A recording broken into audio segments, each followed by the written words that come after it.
આપણે આજે ઢોસાની recipe share કરવાના છવી। તો જો ઢોસાનું બેટર બનાવવા માટે આ એક વાટકી મેં માપની રાખેલી છે। તો એ એક વાટકી છે ને એ 3 વાટકી ચોખા લેવાના અને 1 વાટકી અડદની દાળ, બે અલગ અલગ તપેલીમાં આવી રીતના પલાળી દેવાનું। જો મેં 3 વાટકી ચોખા લીધા અને 1 વાટકી અડદની દાળ લીધી।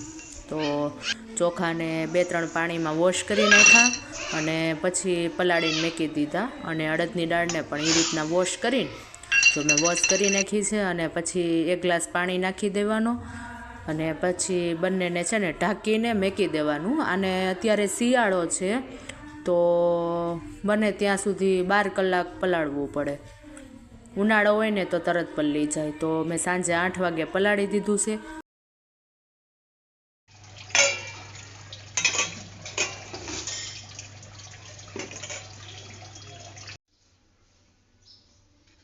અને જો સવારમાં છે ને બાટલો વયો ગયો તો રોટલી આટલી કાચી રહી ગઈ હતી। આવું થયું હતું। તો ગુડ મોર્નિંગ, જય શ્રી કૃષ્ણ, જય માતાજી। હવે સવારની શરૂઆત થઈ ગઈ છે અને સવારના નાસ્તામાં છે રોટલી, ખમણ, ફાફડી અને ગાંઠિયા અને ચા અને હું નાસ્તો કરવા બેસી ગઈ છું। તો રિયાનજીને વંદન તો જો 11 વાગી ગયા હતા, વંદન ટ્યુશનથી આવી ગયો અને એ બંને જો આ રોજ ડેઈલીનું થઈ ગયું છે। હમણાં તો બે આ જ કરે છે, આ ગીત શરૂ કરી દે અને પછી બે ડાન્સ કરે।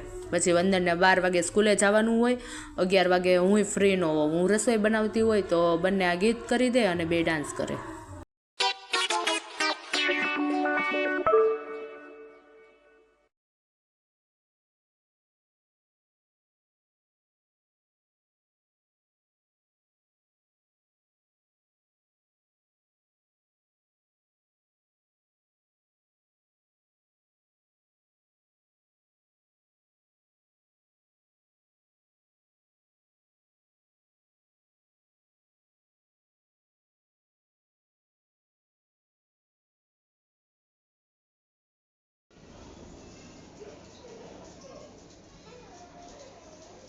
દુખે છે?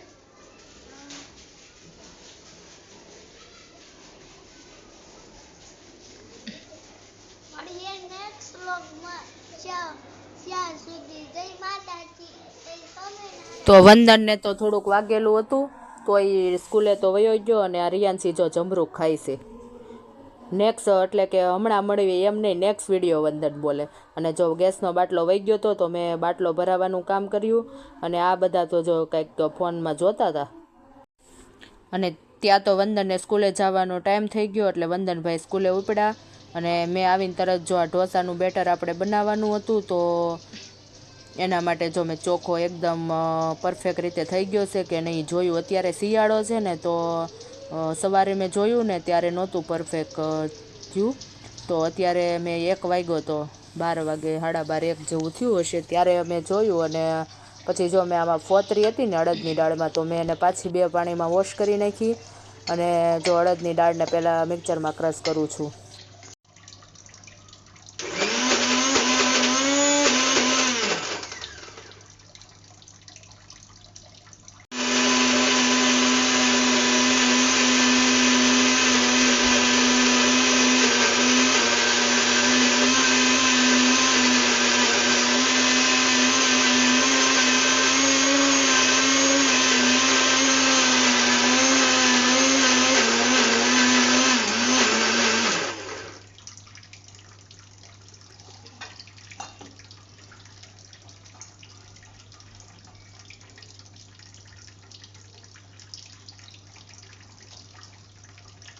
તો જો એકદમ કમ્પ્લીટ ક્રશ થઈ ગયું છે।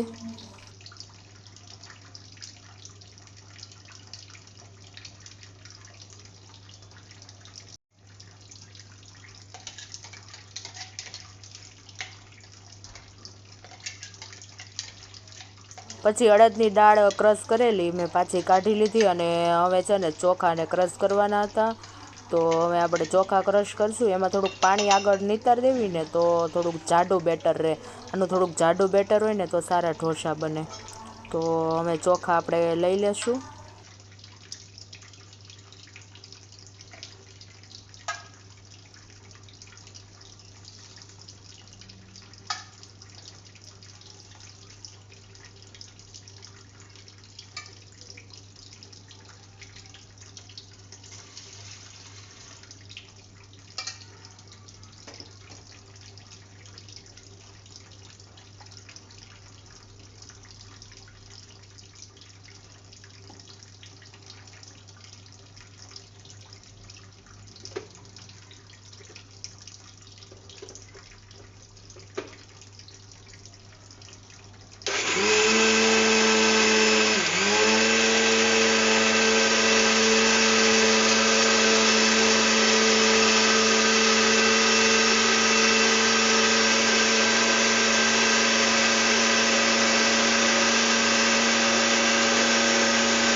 હવે ક્રશ થયું કે નહીં ચેક કરશું.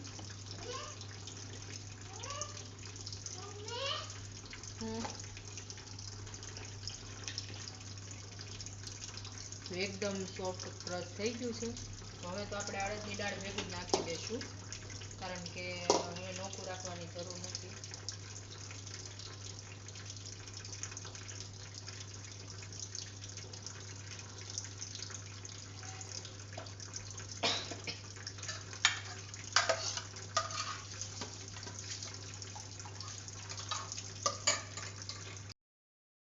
પછી ચોખા અને અડદની દાળને એકદમ મિક્સ કરી દીધું અને આમ હલાવી નાખ્યું, એટલે બે સરખું થઈ જાય ને તો એકદમ પરફેક્ટ બેટર બનાવીને અત્યારે 1 વાગ્યા હતા, તો ત્યારે આપણે આમ પરફેક્ટ બેટર બનાવીને ઢાંકીને મૂકી દઈશું.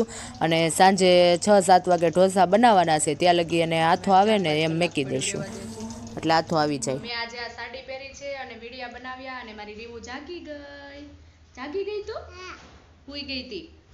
તો હવે આપણે આપણી સાડીને ચેન્જ કરશું અને રીવુને શું આપશું? બિસ્કિટ. તો રીવુને ચાલો હવે બિસ્કિટ આપી દઈએ. જો રીવુ બેનને આજ માથું ધોયું હતું ને એટલે વાળ છૂટા હતા.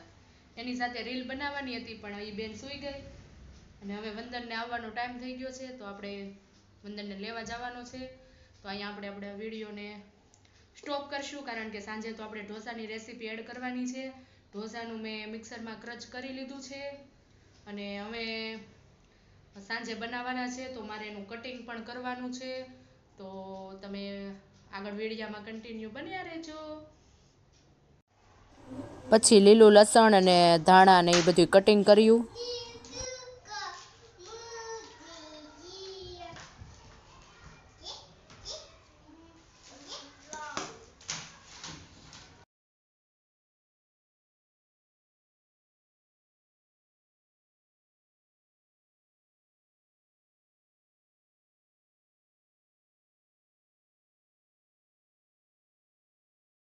પછી આપણે બેટરને ચેક કરી લઈશું કે આથો આવી ગયો છે અને પરફેક્ટ છે કે નહીં. તો એના માટે જો આપણે બેટર ચેક કરશું તો એકદમ આથો આવી ગયો છે જો, અને જાડું પણ ઘટ થઈ ગયું છે. તો જો પરફેક્ટ એકદમ થઈ ગયું છે.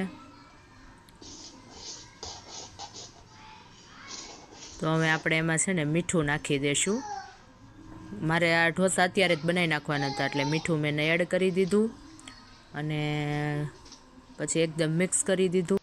અત્યારે તો મારે છે ને મસાલા ઢોસા બનાવવાના હતા, તો મેં બટાકાના આવી રીતના કટકા કરી નાખ્યા અને 1 ચમચી મીઠું નાખીને બાફવા મેકી દીધા હતા. અને બીજી બાજુ બીજા કુકરમાં દાળ બાફવા મેકવાની હતી, તો મેં આ 1 વાટકી દાળ યુઝ કરી હતી, કારણ કે અમે 4 જણા છીએ, તો અમારા માપમાં આટલી દાળ જોઈએ એ પ્રમાણે મેં જો 1 ચમચી મીઠું નાખ્યું. પહેલાં દાળ વોશ કરી નાખી હતી અને પછી એક બાજુ દાળ અને એક બાજુ બટેકા બે બાફા મેકી દીધું. અને પછી વફાઈ ગયું એટલે એમાં ટમેટું ને મરચું ને એવું દાળમાં એડ કરી દીધું અને બ્લેન્ડર ફેરવી દીધું. હું આમાં છે ને તુવેર દાળ જ યુઝ કરું છું, બીજી મિક્સ દાળ જે મૈસૂરની આવે ને એ યુઝ નથી કરતી, કારણ કે અમને છે ને તુવેર દાળ જ આની યારે ભાવે. પછી એની અંદર બધાય મસાલા એડ કરવાના હતા, તો 1 ચમચી ચટણી નાખી, 1 ચમચી હળદર, 1 ચમચી ધાણા જીરું અને મીઠું અને ખાંડ અને લીંબુ આપણે પછી નાખશું. તો એ બધા મસાલા એડ કરી દીધા અને પછી એને છે ને ઉકળવા મેકી દીધું. એને 10-15 મિનિટ ઉકાળવાની હોય, જો ઉકાળીએ ને તો સારો સ્વાદ આવે.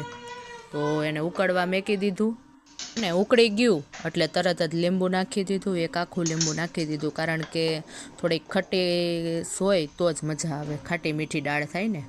અને પછી બટેટા પણ બફાઈ ગયા હતા, તો એને ફોલી નાખ્યા હતા અને એનો ચૂંદો કરવાનો હતો. અને હવે એની સૂકી ભાજી બનાવવાની હતી. આ બટેટાનો જે મસાલો આવે ને એને સૂકી ભાજી જેમ જ બનાવવાનો હોય. તો મેં જો પહેલાં તેલ મેકી દીધું હતું અને હવે એ મસાલો બનાવશું આપણે, જે મસાલા ઢોસામાં બટેકાનો આવે ને એ. તો જો મેં તેલ મેકી દીધું છે અને હવે એમાં આપણે રાઈ જીરું નાખશું.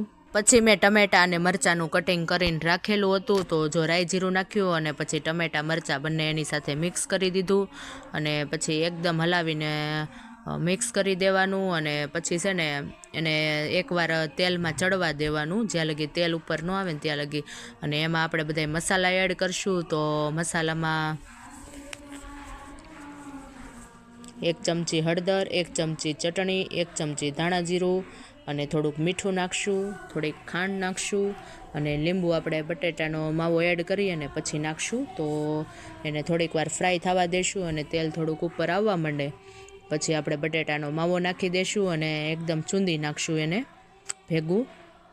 અને મેં થોડાક જો ને લીલું લસણ ને કાંદા થોડુંક અમથું મિક્સ કરેલું છે. એ ફરજિયાત નથી, કરવું હોય તો કરવાનું, નકર કાંઈ નહીં. આ તો ઓલામાં નાખવા રાખ્યું હતું ને તો મેં એમાં નાખી દીધું અને એકદમ મિક્સ કરી દીધું. અને પછી જો બટેટા ચૂંદી નાખ્યા તો બટેટા હવે નાખવાના હતા અને પછી બટેટા મિક્સ કરી દીધા અને એકદમ ચૂંદી નાખ્યું એટલે એકદમ પરફેક્ટ મસાલો બની ગયો હતો. તો એમાં આપણે લીંબુ નાખવાની અને પછી થોડાક ધાણા નાખીને બટેટાનો માવો બની ગયો.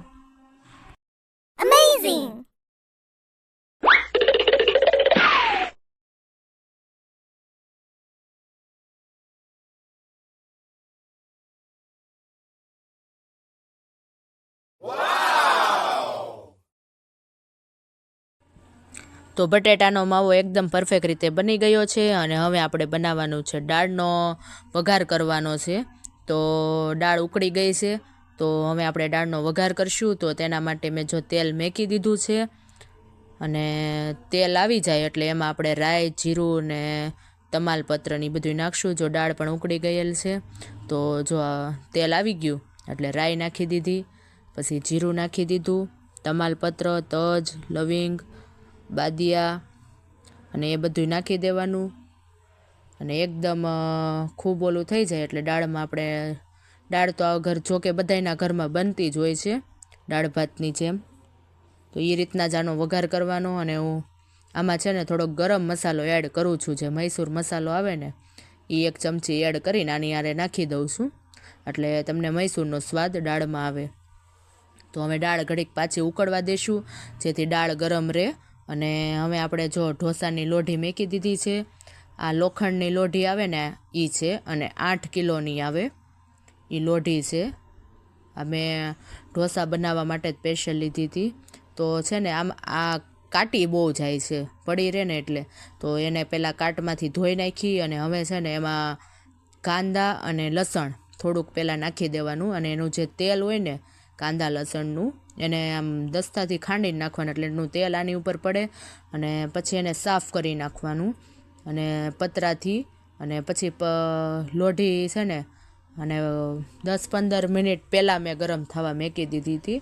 તો અત્યારે ગરમ થઈ ગઈ છે. આપણે પાણી નાખીને ચેક કર્યું તો ગરમ થઈ ગઈ હતી. તો હવે આપણે ઢોસાનું બેટર નાખવાનું થશે. તો એકદમ સાફ કરીને હવે એક કટકો પણ રાખવો પડે પાણી, કારણ કે આમાં તેલ તો યુઝ થતું નથી, પાણી નાખવાનું થાય. એક પેપર ચેન્જ કરો ને ત્યારે પાણી નાખવાનું હોય, તેલ યુઝ નથી કરવાનું. તો હવે આપણે ઢોસાનું બેટર ખોલી અને હવે આને આ ડોયો રહ્યો ને એકદમ સાલિયું આકારવાળું હોવું જોઈએ, નીચેથી ગોળ હોય ને એવું લેવાનું. અથવા તો આ મેં જે ડોયો લીધો ને એ ડોયો લેવાનું જેથી તમને પરફેક્ટ રીતે ઢોસાને ફેરવતા ફાવે. તો જો 2 ડોયા મેં નાખી દીધા અને પછી આમ પરફેક્ટ રીતે ફેરવવાનું હોય. આ ફેરવવું ને એ પણ એક કળા છે. આવી રીતના પરફેક્ટ ફેરવી શકો તો જ તમારું પેપર બને, નકર કડક પેપર બની જાય. એને આને ગોળ ગોળ એકદમ આમ ફેરવી દેવાનું. જો આવી રીતના. આમાં અવાજ મારે સાથે જ એડ કરવો હતો પણ એડ ન કરીએ કે કારણ કે ટીવી શરૂ હતી અને ટીવીનો સાઉન્ડ આમાં આવી જાય તો પાછું કોપીરાઇટ લાગી જાય એટલે પાછળથી જ અવાજ નાખવો પડે એવું છું. એટલે નકર આનો જે અવાજ આવે ને એ બધો અવાજ સાથે આવત. હવે જો પેપર એકદમ પરફેક્ટ પથરાઈ ગયું હતું તો જો હવે મેં પેપર ઉપર બટર લગાવ્યું અને થોડીક ચટણી લગાવવાની, અથવા તો તમે ગરમ મસાલો યુઝ કરતા હોય તો ગરમ મસાલો નાખવાનો અને પછી ઉપર ધાણા અને લસણ ને જે તમારે નાખવું હોય નાખી દેવાનું. ગેસ ઉપર થોડોક પ્રોબ્લેમ થાય છે કે આ લોઢી છે ને એમાં બધી બાજુ હરખો તાપ નથી મળતો. નાનું નાનું પેપર બનાવો ને તો જ પરફેક્ટ બને છે, આખું લોઢી જેવડું પેપર નથી બનતું. કારણ કે વચ્ચે તાપ ગેસમાં કેવું થાય કે વચ્ચે તાપ આવે, આપણે તાવડી હોય એને જેટલો જ તાપ આવે. તાવડીથી મોટી લોઢી હોય તો એનામાં તાપ પરફેક્ટ રીતે ન જાય. મતલબ કે જે બહાર જે ઢોસા મળે એમાં કેમ પરફેક્ટ રીતે બનેલા હોય એના જેવું જ થાય. તો જો અસલ કમ્પ્લેટ પેપર થઈ ગયું છે, પેપર બની ગયું છે મારું. અને એટલે આમાં ગેસમાં આવું થાય. તો જો પછી આપણે પાણી નાખી દેવાનું અને પતરાથી પાછું આ સાફ કરી નાખવાનું. અને પાણી નાખવીને એટલે ધુમાડા થાય આમ. તો હવે બીજું પેપર પાથરી દઈશું. જો કે આમાં બટેટાનો માવો નાખીને પણ અહીંયા ગેસ ઉપર બનાવી શકાય, પણ હું એ રીતના નથી બનાવતી. મેં કીધું ને પહેલાં કે એમ થાય છે કે તાપ રહ્યો ને એ વચ્ચે વધારે મળે અને ફરતો ઓછો મળે, એના કારણે થોડોક પ્રોબ્લેમ થાય છે. એટલે હું છે ને પાછળથી જ બટેટાનો માવો નાખીને યુઝ કરું છું. પછી મેં કડક પેપર, નરમ પેપર, ચીઝ પેપર, જીની રોલ બધાય બનાવેલા છે.